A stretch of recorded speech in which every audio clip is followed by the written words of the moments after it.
Yo everyone, what's up? Welcome to another episode of Esteban's Blood Box. We're here to talk about things metal, all things around metal and such. Today though, we're getting completely outside of that realm. As you probably noticed in the beginning, whole new intro video or intro section or whatever for this video. Because I'm going to talk about something different today. Part of my collection, another aspect of my collection that actually sits outside of the realm of music, which is comics. Now I know a lot of you are probably here to, for the metal stuff and all of that, which there's plenty more of that to come, but I am equally a collector of comic books as well, so I thought it might be fun to share some of that, mainly because, kind of a collection update, I guess, for a book. I got a new book in that is a part of a series that I thought, a lot of metalheads would probably like. This is definitely something that's, it's not typical of what would you consider traditional comics. So, reason I'm doing this too, I'm actually a little narcissistic, talking about myself here. As some of you know, a lot of you probably don't, I am a comic book artist myself. I'm wearing my really old and tattered Helot Comics shirts for this video. These are my dudes, first little publisher that I worked with back in the day. And I do some comic work. This is my last full release, Second Wind. It's a little graphic novel I did. Got some work in here, just show it off real quick. Some things I did there. So I do some of that work. I do some contributions to an anthology out of New York. These are some of the issues that I contributed to. So it's the point of that is comics are kind of equally a part of my collecting and my life, and they're things I'm interested in as music and metal is. So thought it'd be fun to share it with you. Now, I am not a big fan of what you probably all think of when I say comics. I'm not really a superhero fan. I'm not a Marvel or DC guy. There is a whole massive realm in the comic world that is completely outside of that, single issue, sort of appealing to children kind of comics.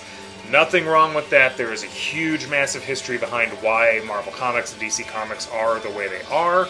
A lot of it has to do with a very similar thing that metal had to deal with in the early days and sometimes still does, which is, it's corrupting the minds of young kids. Back in the early days when EC Comics, Entertaining Comics, were doing a lot of horror and war stuff, and they were very, very graphic comics. But just for the hell of it, if you are interested in learning more about some of that in like Marvel Comics is a massive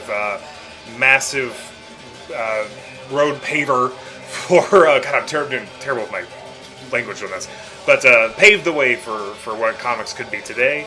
There's a great book we're checking out called Marvel Comics: The Untold Story. Great read, fun read. This is unapologetic reading for Marvel Comics. They do not shy away from the controversy that a lot of the artists and Stan Lee and all that had.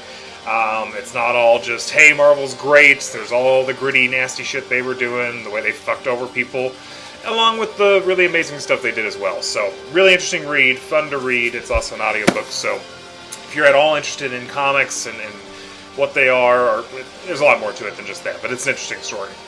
And I'll get more into some of the history of that too, because it does play not with Marvel, but with why, Marvel had to move towards more kid-friendly stuff, and a lot of other comics that were more graphic kind of got taken down by censorship pretty early on. I think it was about the 40s that started going down. This series I'm going to talk about comes directly from a magazine that is a magazine because that was a way to get around some of the censorship that was going on at the time. But I'll talk about that when we get to it. And just for the sake of it, because there is metal playing and I've got music playing, this is what we're listening to in the background. I'm going to be talking about a very heavy sci-fi comic series today, so I needed some cosmic metal, and Iapetus, the Body Cosmic is the album we're listening to.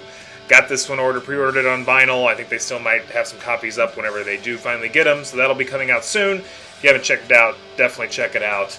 And even some slight similarities to one of the artists in one of these books to the artwork here. I'm not sure if the artist was by any means directly influenced by it, but there is some similarities, and I'll show you that page when we come up to it. So, long intro to that, sorry about all that, but the series we're going to be talking about today, or I guess really kind of the person, is Alexander Jodorowsky. So Alexander Jodorowsky is a writer. He is also a filmmaker, director, Renaissance man with all of that. And he had been around back in the day, and I think, and I'm going to get some of this wrong, so I'm going to try not to, but feel free to correct me if I get some of the dates or whatever wrong on this. But I believe it was in the 60s, maybe early 70s, that Alexander Jodorowsky wanted to turn the book, the sci-fi book Dune, into a movie. As you know, later on, Dune was turned into a sci-fi movie. It had nothing to do with Alexander Jodorowsky. He wanted to do it prior to that movie being made. It was going to be a massive, massive undertaking. It was going to be something like a 5 or 6 hour long movie. The budget for it was astronomical. He was going to have like David Bowie in it, I think Mick Jagger, a bunch of famous musicians, just crazy special effects, especially for the time. It was a massive undertaking. There is a documentary, if you want to check it out, that's really interesting, called Jodorowsky's Dune. And I'll have the spellings and everything down in the comments. I'll have links to all this. But it's definitely an interesting documentary to check out if you're interested in that. But so that got shut down. He had the green light to start getting it all together. Once they started getting it together, the studio was like, "There's no way in hell we're going to do this. We can't do it." Jodorowsky's like, "Well, I'm not going to do it unless I can do it the way I want to," and they just shut it all down. So he had a bunch of artwork and concepts for what were going to be involved in Dune, not directly related to it yet. It was all concept stuff, so it wasn't, just really loosely around the Dune universe, but it was still kind of its own thing. And he got together with an artist who is considered one of the absolute greats of the comic world, who goes by Moebius. You might have heard of him a little bit. He's had kind of a resurgence all through not just the comic world, but just the art world in general. He is fortunately no longer with us, but he was an amazing artist. I'm not sure if he actually did the concepts work for Jodorowsky's Dune when he was working on that, but he is the one that helped him get this story together. So, and, I was trying to decide on how to go about this because the story, chronologically, all came out in very different times from when the actual books came out, or the chronological order is different from when the books were released. So I'm going to start with telling you about this, and then we're going to go through the books chronologically. So the one that started it all, that was based on, not based, but he used the parts from Dune that he was going to do, is the Incal. Now this has become a very famous comic or graphic novel within the comic community, and this book inspired a lot of sci-fi and a lot of sci-fi work in both art, movies, music, everything. And you may not have heard about it, totally understandable. It's still somewhat underground. Thanks to the comic publisher Humanoids, who put this out and has put out all of Alexander Jodorowsky's work. We now have all of these stories in lovely hardcover, really, really nicely bound books. But, so this was released, back, again, about 60s, 70s, I think, as well. Maybe pushing, not quite the 80s, but I think it was about the 60s or 70s. Massive, massive book. Moebius is the artist behind it. Gorgeous artwork, a totally different style, very innovative for the time it came out. Still to this day is innovative. This is the page where I said Body Cosmic Artist. Might have gotten some little bit of influence there, maybe. I'm not sure. I have no basis of that, but that's possible. But, yeah, Moebius was a just absolute master of his craft. And Jodorowsky has a brilliant mind, very innovative, so much so that I still, after having read this, have no fucking idea what this book is about. And if you read it, don't feel bad if you don't either. It's similar to the movie Dune that came out later on. I've never read the book, but I've seen the movie, and I still can't quite tell you what exactly is going on in that movie. Got a general over idea of it, but haven't picked it all apart. Same with this. Most people who read this the first time and have read it multiple times haven't quite put all the pieces together on it. But it's extremely entertaining. It's sort of a story you just follow from start to finish. You go along for the ride. It is succinct, So you just enjoy it. And so don't worry about trying to find all the underlying meanings of stuff should you decide to check this out. Just enjoy it when you do. But this is the book that started it all. Now, Moebius and Jodorowsky worked together for a lot over the years. Alexander Jodorowsky decided to take the series and expand the universe of the JodoVerse, as it's called, from this book. But this is the first one that started it all. So, real quick, I'll show you two before we go kind of into it all. The book I just got that I'm really excited about, this just came out as a collected edition, is the Metabarons Second Cycle. We will get into what the Metabarons are and everything soon. Haven't read it yet, obviously, just got it in. This is the first book in the JodoVerse that Alexander Jodorowsky did not write. It was actually a Humanoids veteran from that publisher who did most of the writing on this, though Jodorowsky, I think, did get a writing credit. You'll see how much Jodorowsky has contributed to this series or this collection of stories within this universe. And it's respectful of him, or I guess big of him to allow someone to take up the mantle and carry it on, which is fun. So, looking forward to this. We'll get into that some here after a while too. And I have stacked these in backwards order, which is terrible because I need to get to the bottom of them. I think we're good. Okay, yep, here we go.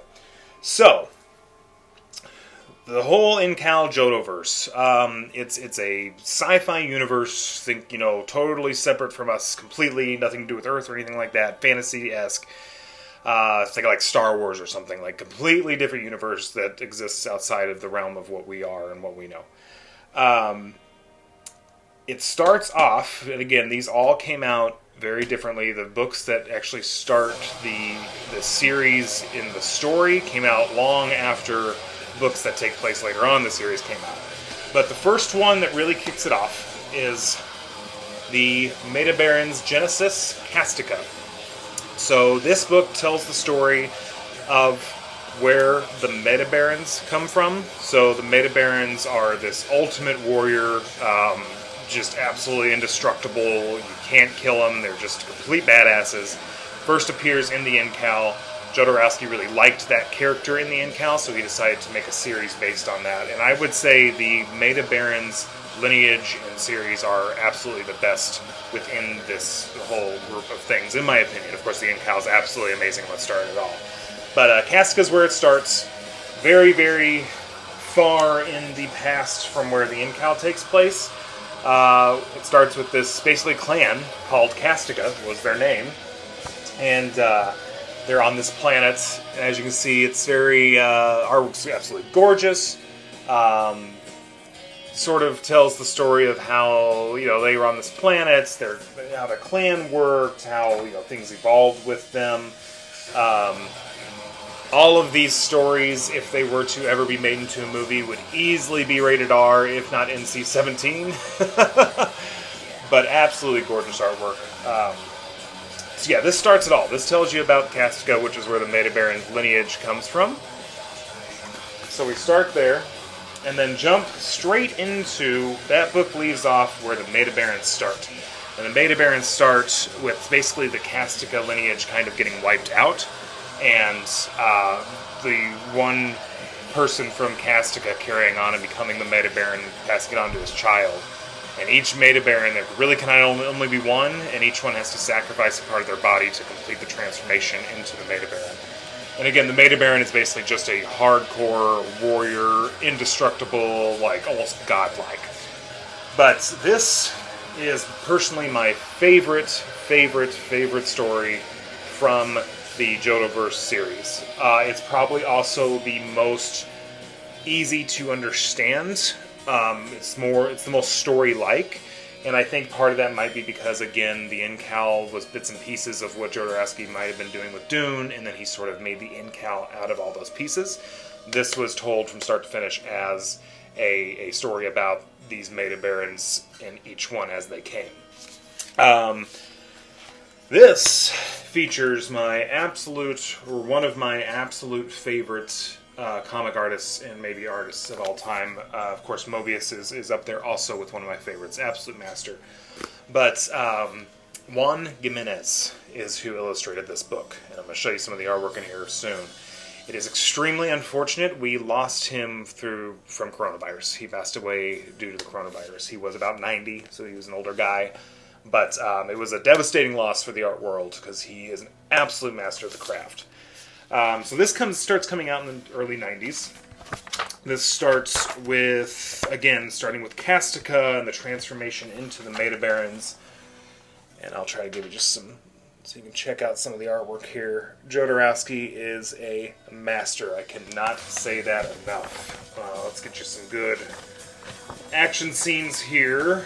Let's see, here we go. There's some good stuff with action. All of this is gouache, which is basically a similar to watercolor.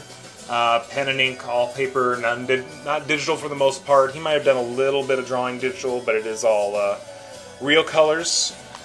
Massive book. This is a series where, you can see there's plenty of gore and stuff in there too with this. Lots of sex, lots of violence, got all that stuff.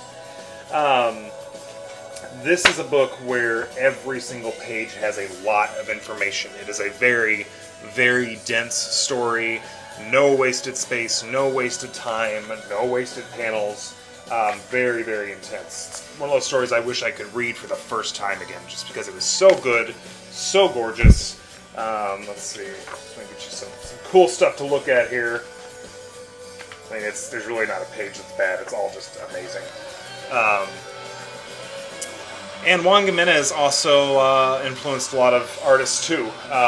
He had done some other work, his own work too, usually sci-fi related. He was a big sci-fi guy.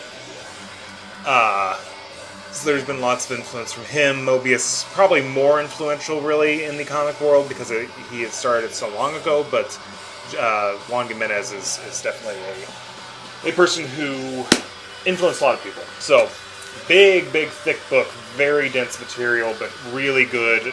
Probably the most understandable story of the JodoVerse. So, talking about comics a little bit too.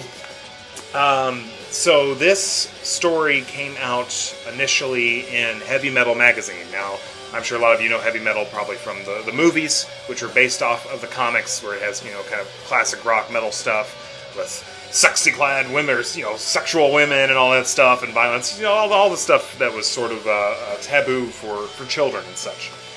There's a reason why Heavy Metal was a magazine. And if you've ever read the Heavy Metal comics, you'll know they were very, very heavily sexually charged. There's a lot of sex in them, and again, a lot of violence and stuff. The reason for that, we were talking about Marvel and stuff, and the reason Marvel Comics and DC Comics are the way they are. Going back to when there was a psychologist early in the comic days who basically wrote a paper saying, comics are the reason why youth are going towards things like drugs and violence, and I think it was more violence is what he was saying, gangs and things like that, saying that comics and the violence in comics is what's influencing them. It was a big deal, went to court, maybe went to the Supreme Court, I'm not 100% sure, but it was definitely a big court, long drawn out thing, and ultimately the courts decided that yes, comics are negatively influencing children, so there needs to be lots of restrictions and censorship on them to make sure that they don't do that.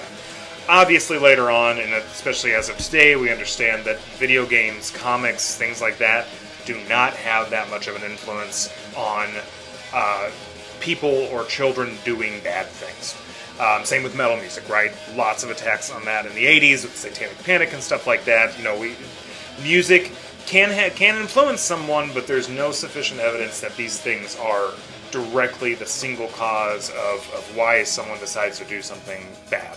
And that's certainly the case with comics. But because this got passed through, basically this organization came together that was put together by the people who were in charge of fighting these comic books, called the Comics Code.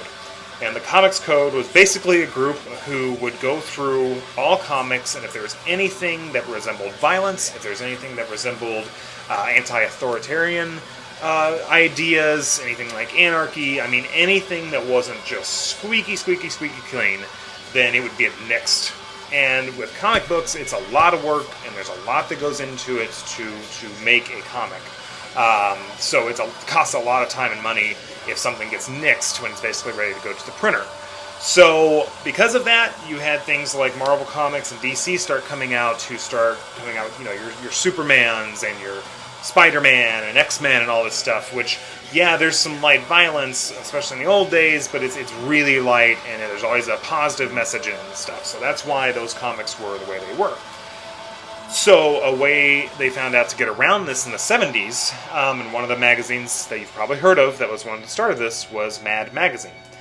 So the reason Mad Magazine is because the restrictions on magazines were far looser and not nearly as intense as they were for comic books. The difference is you had to print them in a magazine size, so they were bigger in a different format. But because of that, Mad Magazine and some of these other publications were able to get away with a lot of stuff that you could not get away with in comic books just by labeling it a magazine. Also at that time, side note, you had a lot of underground comics coming out too, who weren't they were self-publishing stuff. Same kind of era as zines. You also had underground comics, and it was kind of a punk, anti-comics code movement that were intentionally extremely vile. I mean, just kind of think of it like the black metal of comics. Not necessarily in the way it looked, but in its purpose. It was the anti-squeaky clean, all that stuff. Have you heard of Crumb? C-R-U-M-B, a big guy from that era of the underground comics. He was a big person within that scene, and there's lots of others too. But, about in the 80s, you get Heavy Metal Magazine, which again, called themselves a magazine, could get away with a lot more, and you had pretty much pornographic comics in a magazine form. The thing is these stories, and especially the artwork in these, are absolutely stunning. The artwork was incredible because a lot of these artists had been sort of restrained on what they could do with the comics code. These magazines really let loose on what they could do. So yeah, they were very violent, they were very sexual, but they were also super detailed and really gorgeous art. Again, different time, different reasoning for what it is. A lot of the stuff probably wouldn't fly today, understandably so. Things change through time. But at the time, it was a statement essentially against censorship. And basically saying, it's they disagree with how things are being censored and expression is being choked by this comics code and all that. So in the 90s, I believe it was about 92, is when Jodorowsky decides he's going to revive the sort of JodoVerse and talk about the Metabarons, which is where the beginning of this story comes out. Most of these issues, so probably about 8 or 10 pages, were put out in multiple heavy metal magazines. And then over time, it took about 10 years for it to be completed, but over time, it was collected into this gorgeous edition. So, going back to the story, that's where this comes from. This is the second book in the series after Castica, which is the origin of the Metabaron. This story ends with the Metabaron that ends up in the Incal, which is that old story back from the 70s. So, going in order here, again, released, the Incal was what started it all, but this was released before that, or after that, I mean. Jodorowsky decides to release a story, and, maybe this might be trying to make some sense of what the Incal was. Again, I've read it a couple times, and I still have no idea what's going on in it, but it's a fun journey. It's a fun journey, and that's basically the best way to look at it. But he releases this before the Incal, which is, the name is Janjatov, I think is the last name of the artist on this one, who will work on other Jodorowsky stuff later on as well. Janjatov, when they came out with this, really, really tried to emulate Moebius' style. Intentionally so, just so it would look right, because it is directly before the story of the Incal. And he does a really good job. This is probably the closest emulation of a Moebius artwork or artist that I've seen. Very well done. Of course, came out much later. Even using these very similar color styles with these sort of flat, color tones and things like that. But this kind of gives you some of the story of where everybody was and who everybody is leading up to the Incal. Gorgeous artwork. Jan Top did a fantastic job on this. So in this you've got these Techno Priests, which are these people right here. They will show up again as well. They're sort of the religious leaders of this arena, if you will, or planets. I don't know. It's kind of all over the place. But gorgeous stuff. Gorgeous stuff. So this comes out sort of completing or starting the completion of the Incal story. There are 3 books in the Incal series itself. This is taking place somewhat simultaneously with the end of this book. This probably takes place, I mean, it's at least a couple hundred years that this book takes place in, from start to finish. This is over multiple generations of the Metabaron. But when this book is ending, it's about the time that this one is beginning. So these sort of overlap in their time frame. Which leads to the book that, of course, started it all, and the most famous one of the series, which is the Incal. This is the original. I do believe that this one, over the years, because you know how they do it, like Star Wars, right? With George Lucas changing stuff and changing some of the original stuff. The cat's crying outside the room. With how they did the special effects and things, artists like to do that over time. For this series, they did go back to the original colors that Moebius used on his artwork, which is really cool because it's nice to see in its original form as it was meant to be seen. So again, this is the original artwork from the beginning. The mighty Moebius, who was an absolute comic and creative god. Lots of things are influenced from this story. The Matrix had some influence from it. I believe Aliens had some influence from it, if you saw those old movies. But really, really fantastic stuff. You might hear a little noise here. I'm going to keep my fan on. I'm getting a little warm. I moved my studio around, if you can't tell, and I'm right next to the heater now. But yeah, the Incal, the story, or the book that started it all. And as you can see, so look real close here. So here's, this is Moebius's artwork. Let me get kind of a good page. There's the Metabaron, as he was originally shown.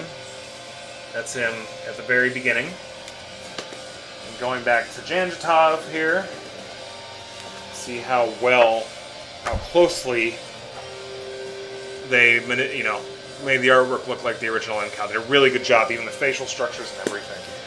And yeah, you can see that again. That's the Metabaron. That's the guy I just showed you in the red shirt. So again, this is the book that started it all. This is about the middle book in the series of the universe of the JodoVerse. Again, like I said, very influential. A movie that was very, very heavily influenced from this, that I'm sure many of you know of, is this little gem right here, The Fifth Element. Very strongly influenced by the Incal. Now, I don't see the influence in the story per se. It might be in there, but certainly the visual elements of this are very strongly influenced by this. So much so that the editor of the Incal, the original Incal, and I think it was the publisher, sued the creators of this movie for copyright infringement. Now, should you decide to read this book and watch the movie after, I don't. It's not that closely related. I don't think that was appropriate for them to do so, but that was sort of the controversy that happened with this, with The Fifth Element. And it came out later. Both Moebius and Alexander Jodorowsky publicly came out and said, we had nothing to do with the lawsuit. We are pissed off that these people did try to sue the creators of The Fifth Element. It was absolutely wrong of them to do so. We support, the creativity that they had. And basically Jodorowsky said it's an honor that things that they did rip off. He said it was an honor that they did so because he felt like it meant so much to him that it was that much of an influence. So the creatives behind the book had nothing to do with the lawsuit or any of the legal stuff, and were actually very upset about the fact that happened. But yeah, of course, if you haven't seen this movie, great sci-fi movie. Definitely check it out, obviously. Bruce Willis, all sorts of great people in it, so check that out. Gary Oldman, one of my favorites. So, Incal. Then, later on, the next book in the series, and I believe this is the final one of the Incal, is the final Incal. Ladron is the artist behind this one. Not familiar with them. They also did a fantastic job. Definitely an updated style, using elements from the Moebius and Janjitov artwork. But this one just looks a little crisper. It looks a little more modern. Which I'll show you here. As you can see, this is starting to get into the realm of more modern comics. Very detailed. All of these books are extremely detailed books. Really, really gorgeous stuff. Kind of almost a mix somewhere between, maybe between Moebius and Juan Gimenez, just with the detail in it. Really amazing stuff, which you'll hear me say over and over and over, because this is one of my favorite series. A little throwback to that guy that was at the end. It was a big moment at the end of the Incal. So this sort of completes the story with the Incal itself. And again, sort of think of, to compare it to something that a lot of you may have heard of, the Incal, before the Incal and the final Incal would be like your Skywalker story, right? It's the major overarch, the main story of this universe. The Metabarons being the history, and some of the other things I'm going to show you, other aspects of that same universe. Think of them like as the Han Solo movie or Rogue One, where they're talking about things going on outside of the main players and characters. Yeah, gorgeous stuff. Embarrassed to say, even between all three of these books, I have no fucking idea what any of it's about. It's a fun journey. Like I keep saying, it was a fun ride to read it. I could not repeat to you exactly what's going on at all. But one of my favorites. So, definitely, I think some Juan Gimenez references there. That looks like his style of stuff. So, that's the final of the trilogy. So, the Metabarons comes first, then the Incal. I've not read this yet. I just got this in. I'm not sure where this fits. I think this takes place after the Incal, because even in the Metabarons story, from what I can judge, because the Metabarons takes place over such an expansive period of time, the Incal is sort of a short little major story in the Metabarons' larger story. It's more of a blip. Because again, he's not immortal, but he's basically immortal. And he's dealing with lots of other stuff, or trying not to deal with lots of other stuff, as the, just in general. Lost my train of thought there, talking too much. So, I'm not sure exactly where this falls into place. It's probably after the Incal trilogy. But, again, this is really good. This is very new. I think this was completed in 2018. Fantastic artist.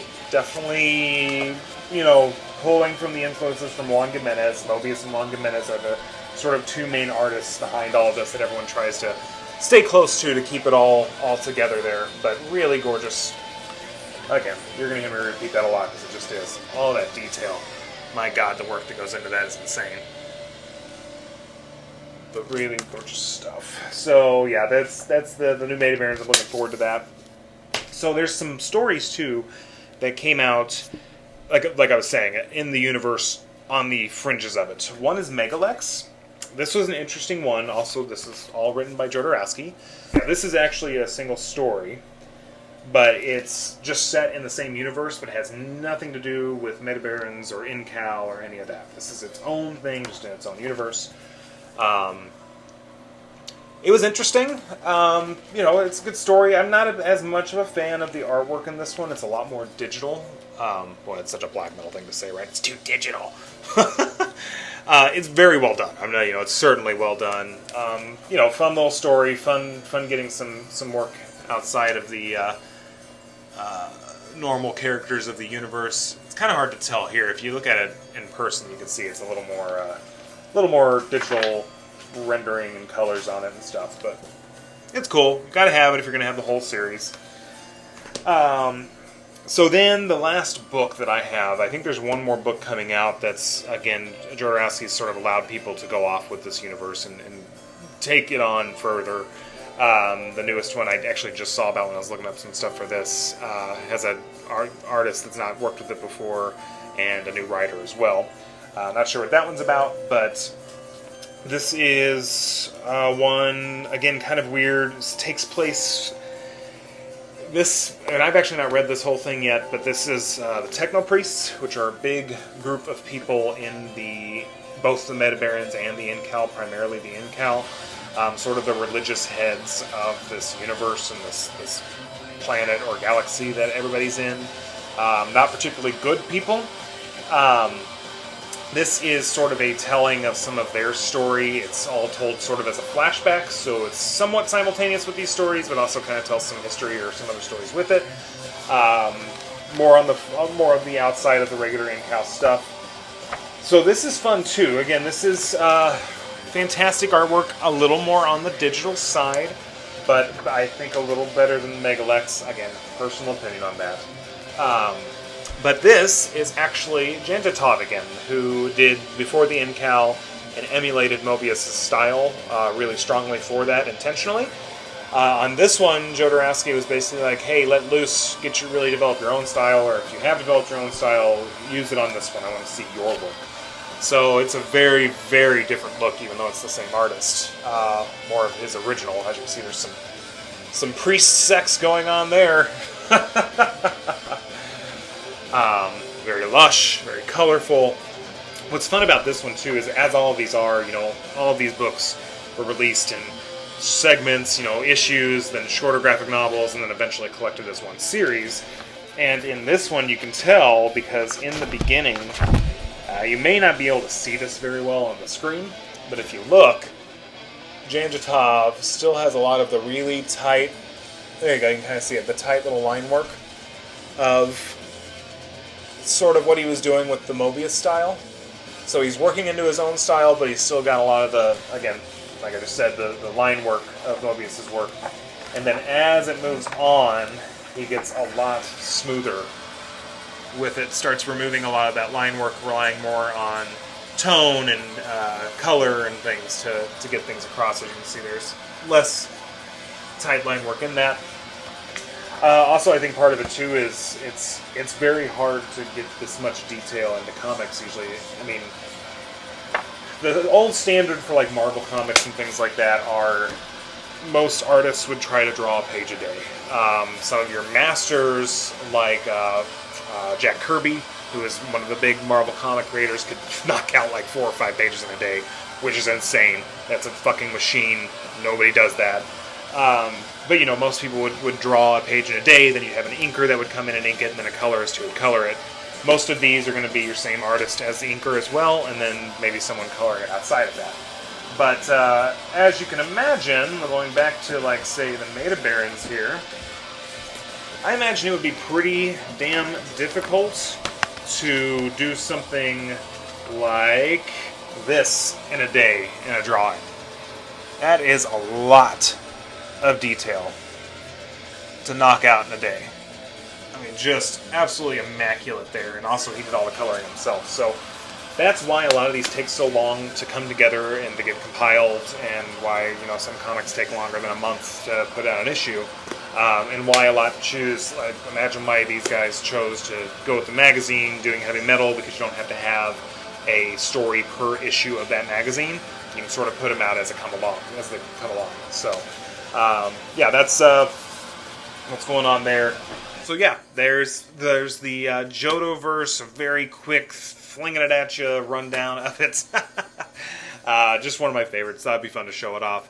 Definitely check it out if you get a chance. Also, Humanoids, especially now. Most of these books are available in your typical bookstores, like Barnes & Noble and stuff. But they do have all of these in digital format too, if you don't want to fork out the $30, $40, $50, and sometimes $60 for one of these hardback books. You can get them digitally for significantly less. So if you're a sci-fi fan, highly, highly recommend checking this out. So yeah, and like I said, I might do a couple of comic videos every once in a while, but we'll keep it to music for the most part. So hope you all are staying safe and doing well out there, my friends. Good to see you, and I will see you soon.